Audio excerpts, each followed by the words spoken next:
The latest Indonesian horror film, Pemukiman Satan, has arrived, sending chills down the spines of viewers. Based on real-life paranormal events, it's packed with non-stop thrills from start to finish.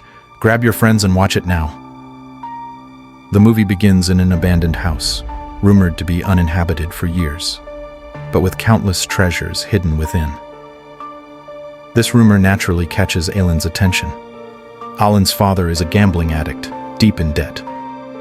In order to repay her father's debts, Alan decides to recruit 3 friends and venture to the old house, hoping to find the treasure. After several days and nights of traveling through dense forests, they finally reach their destination. Upon investigation, they confirm that the rumors are true. The house is full of gold and silver, and there is no one living there. But if the family was so rich, why did they abandon the house? And why was there an off-road vehicle parked at the entrance? To minimize risk, Aline, Fitra, and Ghani sneak inside at midnight, leaving Zia as lookout. The abandoned house gives off a strange, eerie vibe, but at this point, they can't worry about that. They immediately split up, searching through the rooms and frantically looking for valuables.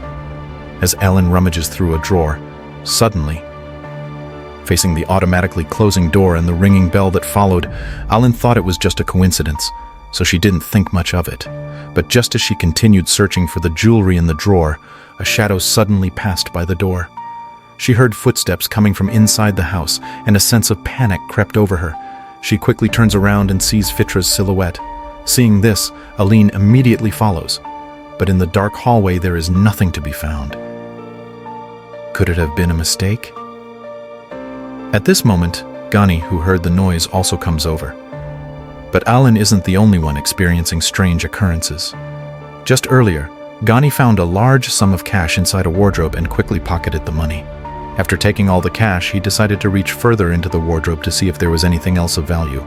But the next moment, he felt something wet on his hand, like damp hair. He pushed aside the clothes to see what it was, and to his horror, he found a decaying woman's head, reeking of rot. Terrified, Ghani rushed to leave, only to run into Aline in the hallway. Upon seeing Ghani, Aline tells him what just happened, but Ghani, already in a panic, just wants to get out of there as quickly as possible. Meanwhile, in another room, Fitra was also facing something extremely bizarre. While passing a mirror, he looks into it only to see himself with a swollen belly, and the reflection starts making eerie, unnatural noises at him. In an instant, everything goes silent, and the reflection disappears. Fitra thought it was just a hallucination, so he started slapping his face, trying to snap himself out of it. Meanwhile, Aline and Ghani, while trying to escape, accidentally stumble into a bedroom. Inside, they find a strange ritual setup, with many candles lit in front. On either side of the candle holders lie 2 corpses, while the woman in the center seems to still be alive. Curious, Ghani moves closer to examine her, but steps directly onto a nail embedded in the ritual's array. Seeing the woman in distress, Ghani ignores Alan's warnings and decides to help her. He immediately uses the walkie-talkie to call Zia, telling her to bring the car closer. Then, he attempts to untie the ropes binding the woman's hands. Despite Alan's warnings, Ghani refuses to listen. The woman tells Ghani that someone seems to want her dead. After hearing this, Ghani becomes even more determined. However, no matter how hard he tries, the ropes on the woman's hands won't come undone. It's as if they've been cursed. In fact, while attempting to untie the ropes, Ghani accidentally cuts his hand. But rather than a simple cut, it feels like a burn. Due to the urgency of the situation, Ghani doesn't pay much attention to the injury. Aline, seeing Ghani so persistent, can no longer bear to watch. She immediately grabbed an axe and cut the rope binding the woman's hands. Then they quickly left with the woman. However, when they reach the door, they are horrified to find that a thick stone wall has mysteriously appeared, completely blocking their way. Fitra tries everything, repeatedly kicking the stone wall, but it doesn't budge. In a desperate attempt to escape, he quickly kicks open a cabinet, finds a gas canister, and throws his lighter at it. But after a violent explosion, the stone wall remains intact. With no way out, they decide to split up. Ghani stays behind to watch over the woman, while Alan and Fitra search for another exit. However, just as they leave, Gani sees the woman softly whispering something. Because her voice is so quiet, Gani leans in to listen closely. The next moment, the woman's eyes completely turned black, and a worm crawled out of her mouth, quickly making its way into Gani's ear. Gani collapsed to the ground from the pain, but through the intense suffering, he saw the woman slowly turn her head towards him. Gani, as if cursed, lies on the table screaming in agony. Then he rolls off the table onto the floor, writhing in pain and thrashing wildly across the ground. After finally regaining his senses, Gani is horrified to see his three friends. Their bodies are wrapped in burlap sacks, their faces lifeless and covered in countless worms. They are placed on the table right in front of him. Gani is driven to the brink of madness, his shrill, hysterical screams echoing through the room. Upon hearing the noise, Aline and Fitra rush back, but they don't notice that a painting on the wall seems off. As Aline steps out of the room, she sees the shadow again. Without hesitation, she rushes to follow it. Meanwhile, Gani is deep in a terrifying hallucination. As Fitra enters the room, Gani mistakes him for the woman. Upon hearing this, Gani completely lost his mind. He pulls out a small knife from his pocket and aims it at Fitra. No matter how much Fitra pleads with him, Gani is beyond reasoning. He lifts the knife and plunges it into Fitra's hand. Fitra, enduring excruciating pain, manages to pull the knife out, but Gani won't relent. He pins Fitra to the ground, then holds the knife to his face, preparing to slit his throat. Just in time, Fitra gathers all his strength and kicks Gani off of him. He narrowly escapes and rushes into another room. As Fitra lies on the ground, trying to calm himself, he looks up and sees the ceiling crawling with countless insects. One of them falls straight into his mouth, wriggling inside his body. Horrified, Fitra quickly pulls open his shirt, trying to crush the bug, but it disappears in an instant. In a panic, he grabs the knife and stabs it deep into his stomach.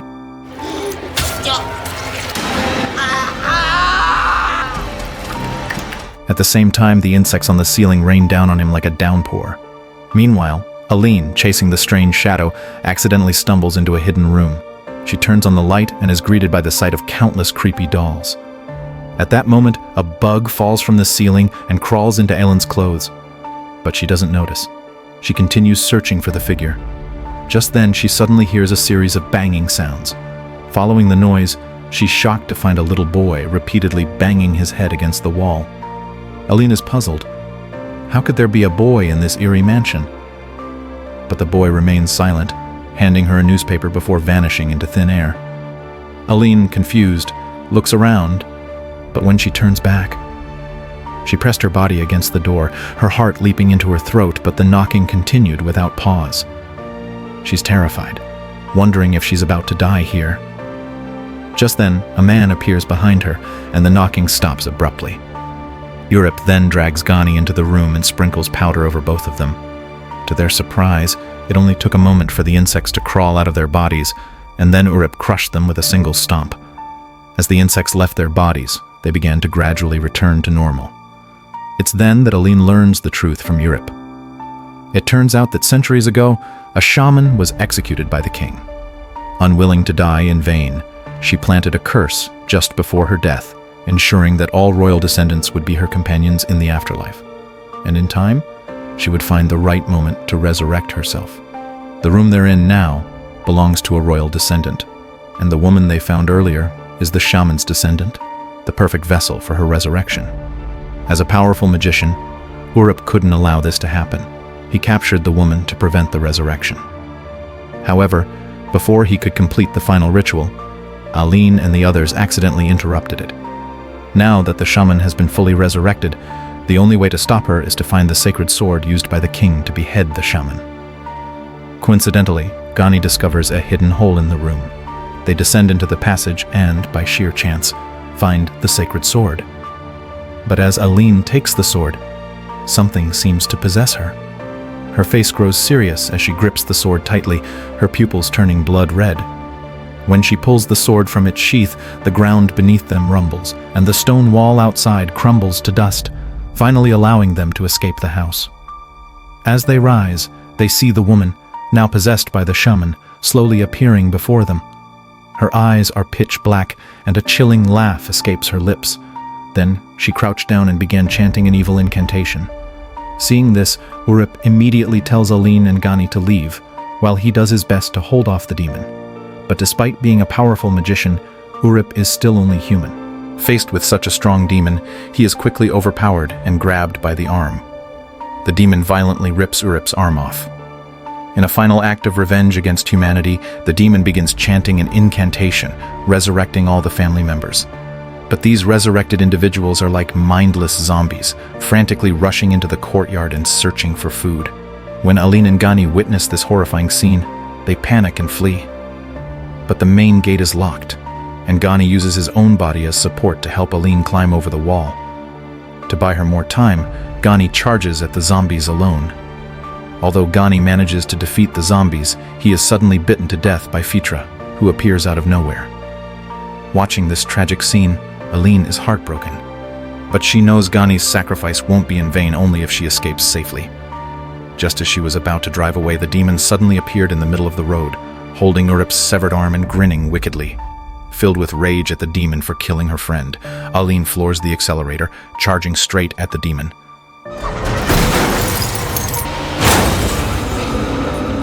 It isn't until she crashes the car into a large tree that the demon finally falls silent.